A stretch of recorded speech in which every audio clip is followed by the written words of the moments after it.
Today, Anthony and I decided to go on a little venture in order to go find the legend of the King Dog burial site. Our journey takes us down towards Trevellis, which is, the rumors say we will find said burial site kind of near the Blue Hills tin mine. Upon arriving at the Blue Hills tin mine, we decide to go ahead and poke our nose around a little bit, because you know, fun and adventure and all that. And we do find something interesting.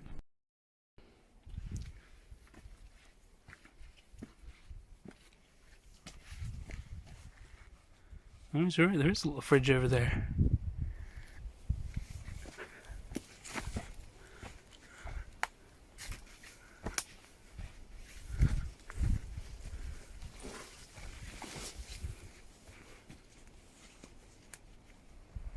He's going up over that way. Dang. Okay.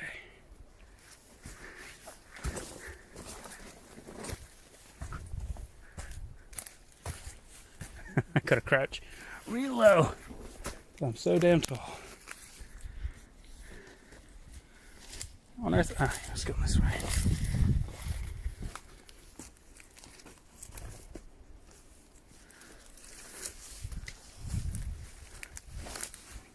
Found anything cool? Just a dead end? Well, it obviously goes somewhere, but there is no way of getting across. Alright. Whoa. After having our fun, we decide to contact Dan, the third member of our troop, in order to find out where he recently found it. And he luckily does get back to us and tells us that we've gone a little bit too far and we need to head towards Jericho Valley. So that's where our travels take us next. We follow beyond the Blue Hills tin mine up into the valley.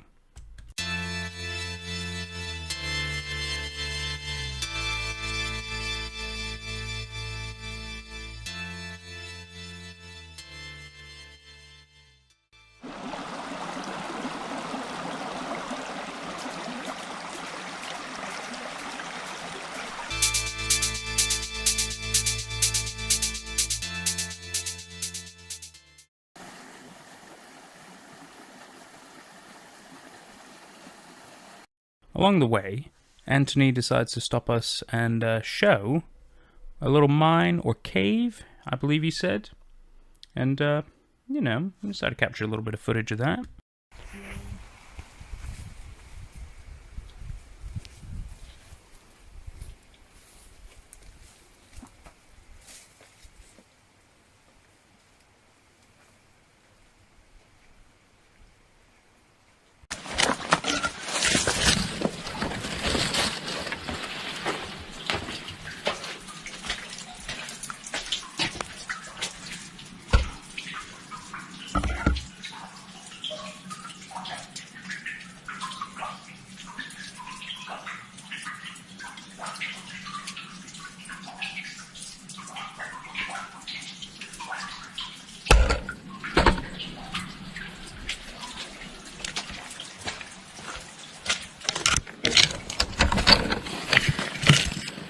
Some pretty cool stuff, if you ask me. Definitely gonna come back and check that out another time when we have, more time and a little bit more equipment. Anyway, our journey takes us into Jericho Valley. Now, Dan says we have to head towards where the road is, where it leads in towards St. Agnes. Perranporth Road, that's the one. And he says that we're looking for a gate. So that's what we decide to do. We crack on, observing some cool sights along the way, including a little bit of a Jurassic Park vibe, if you catch my drift. And then we arrive at a very overgrown gate.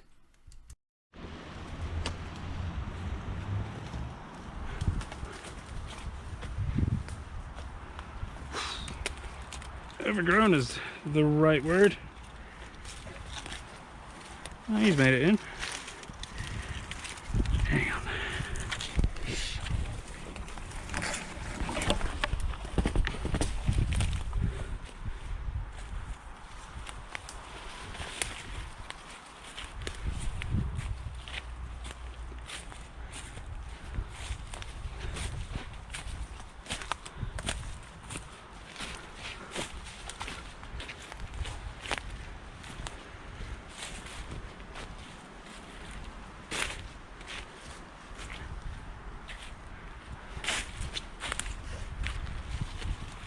We're looking for a stone. My God.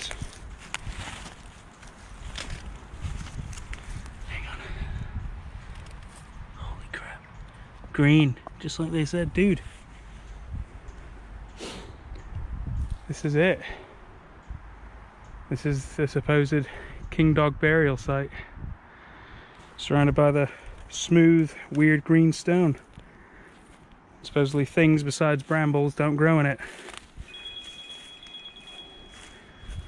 Oh yeah, it keeps going this way. Look. Just have a little nose.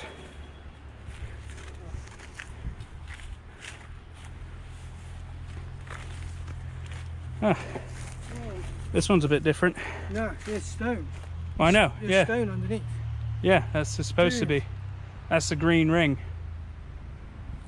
Like I said, it's just based on what I read in the story, but there's definitely the green stone ring. It might be a square. I'm not entirely sure.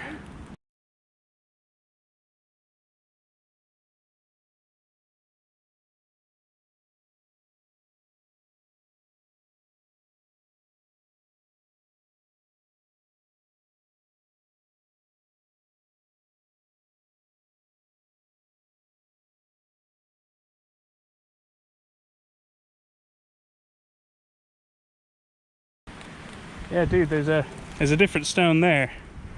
I'm not sure if that's supposed to mark something different. That was a noise.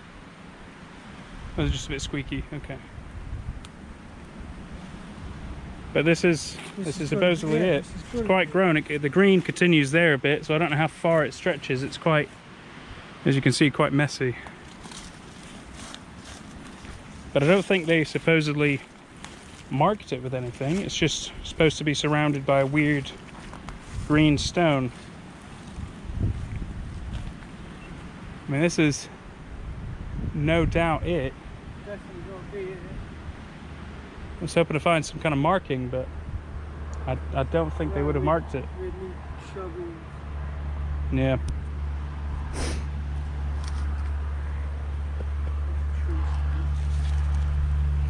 There's other little bits of stone. Yeah, that's what I was cleaning one up to see if it might have had Yeah, anything. markings. I'm not seeing anything. Dang, dude. I didn't realise this was right here. No. I pass this every single day. It's a lot closer than I definitely thought it was. It sounded a lot further away from us, but it turns out it's much closer than we thought. Just in the Jericho Valley.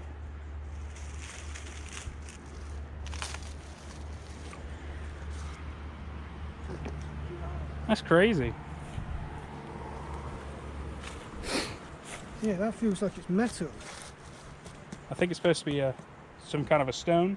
It could be metal. I don't really remember right now. I'll be sure to read the story. Tile. That's what I think it could be too. It's a bit of tile. Could be. Porcelain tile. Yeah, it's supposed to like section off an area. I think it's supposed to be round, but it might be square. It might be something else. I don't know. That's a bit of tile. Tile. Yeah. Oh. All the way around. Goes all the way around. Yeah, it does look like it goes quite round, Yeah. doesn't it? All around that area there. Yeah. And that don't help. That fucking. No, tree no. bit don't help. No, because then again, there's not really anything under there. Yeah, I mean spooky wise. Oh yeah. Well, actually, I've got a decent torch. Let me see if there's anything on those wall things. Let me just. I've got my light. So Oh, you got your light. yeah, we're all right for. I mean, do you want to see if you can illuminate under there and see if there's anything else maybe? Because I don't know. Definitely from the floor, I can't tell much else. But maybe by that fallen tree. How gnarly! Oh no. Dan was right. Tripod man.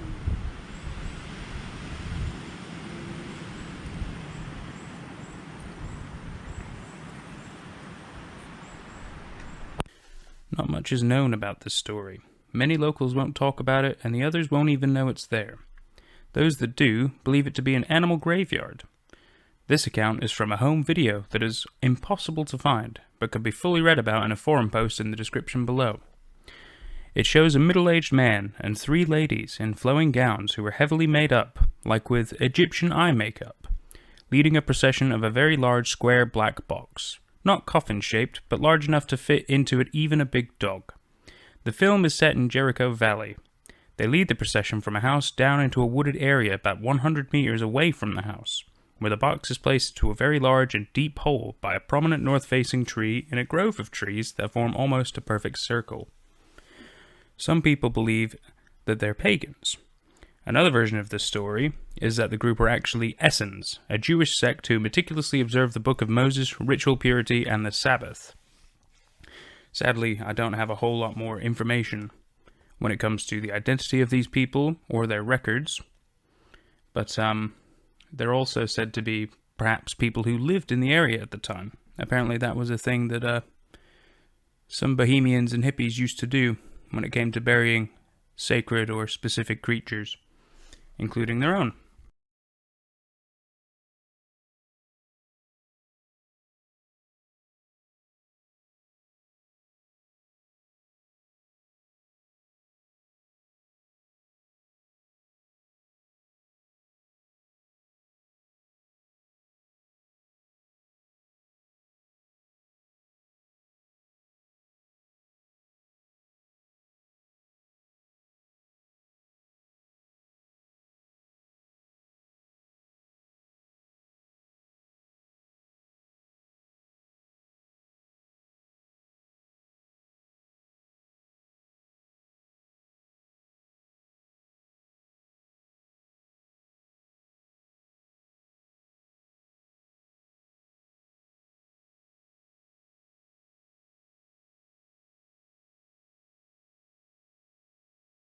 Fully satisfied with our findings, we decide that maybe it's time to head out. But before we do, Anthony had another idea. He said that we should check out the Viaduct nearby. And I said, well, why not? We got some daylight, let's go for it. So our journey takes us down an incredibly muddy path. And I mean like ridiculously muddy. Just non-stop disgusting. Sadly, along the way, we also find a bit of barbed wire inside some of the, along some of the top of the branches. Anthony believes that people string it up that high in order to mess with people who ride on horses. Really sad. Really, really sad. But as our journey towards the viaduct goes, we do end up stumbling upon something quite interesting.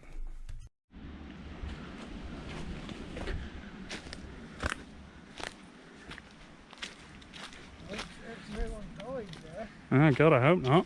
It's a Peugeot. I know that much. Damn, dude. Talk about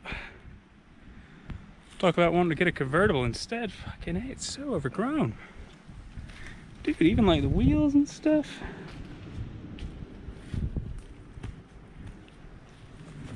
And this one just covered in rust. Oh, there's car parts over here. Must have been from Snap. Yeah, seriously, how the fuck did a car get in the middle of the fucking woods? It must have been some kind of a little road before, I guess. But it's super muddy and overgrown now. Dang. That is some real Jurassic Park shit.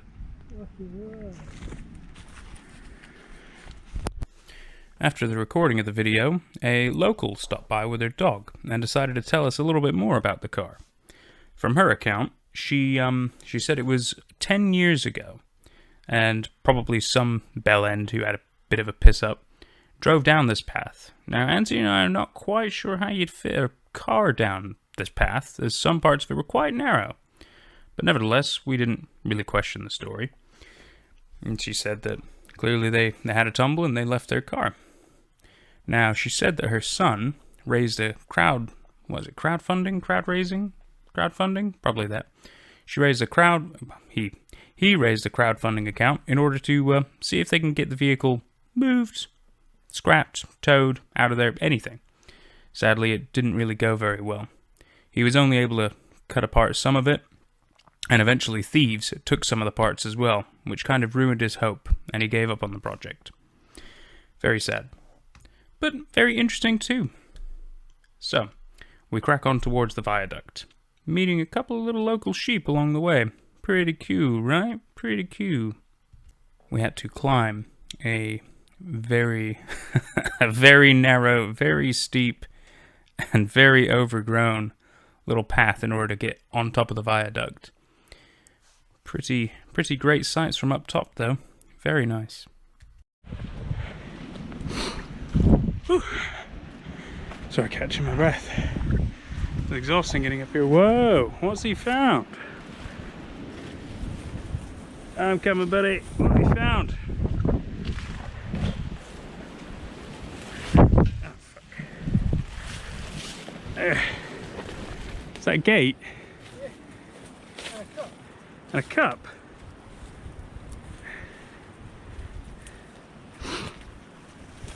Oh, fuck these spiky bastards.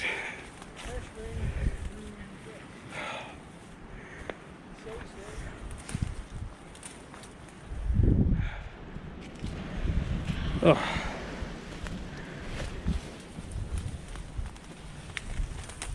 Oh. Getting caught on everything. Ah. How about that? What a view, though.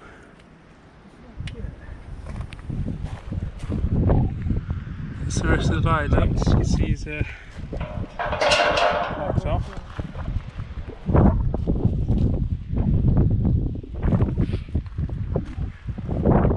Now just got to find a good way out of here. I don't want to have to climb that thing again. Yeah, so I was thinking we're going through there. Our journey coming to a close, we both felt like we had a really good day. It was very good, even if it was just a little mini venture. But don't worry, there'll be more good stuff coming soon. Thanks for watching.